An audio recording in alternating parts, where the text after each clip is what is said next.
এই বেল ফুলের গাছটি দেখতে পাচ্ছেন, এইটিকে আজ রিপোর্ট করব। তার আগে চলুন দেখিয়ে নিই আমার বাগানে আজ কি কি জবা ফুটেছে।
এর আগে প্রায় অনেকগুলো ভিডিও শেয়ার করেছি আমি এই বেলফুল গাছ নিয়ে।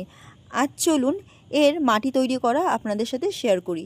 প্রথমেই দেখলেন নিয়ে নিয়েছি বাগানের সাধারণ মাটি, সাথে মিক্সার বলতে এখানে হাড় গুঁড়ো, শিংকুচি আর লাল পটাশ ব্যবহার করেছি।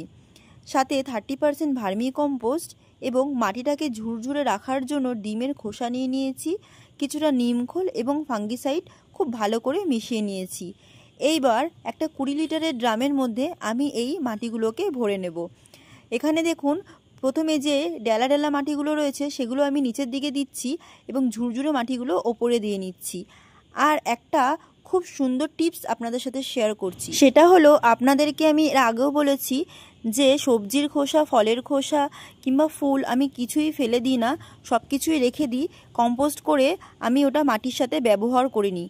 আপনারা চাইলে আমার মতন এইরকমভাবেও ডাইরেক্ট গাছ লাগিয়ে দিতে পারেন। প্রথমে মাটি, তারপর সবজির খোসা, ফুল বা ফলের খোসা, তারপর আবারও কিছুটা মাটি। আমার যেহেতু এখানে ভীষণ মাটির অভাব, প্রায় একই পদ্ধতিতে আমি কিন্তু অনেক গাছ বসিয়েছি, এতে কিন্তু আমার গাছের কোনো ক্ষতি হয়নি। আর আপনারা চাইলে মাটির সাথে কিছুটা চুন মিশিয়ে নিতে পারেন, তাহলে মাটিটা আরও একটু উর্বর হবে। ভিডিওটি যদি হেল্পফুল হয়ে থাকে তাহলে লাইক, কমেন্ট অ্যান্ড সাবস্ক্রাইব। আজকের জন্য এইটুকুই, দেখা হচ্ছে নেক্সট ভিডিওতে। টাটা।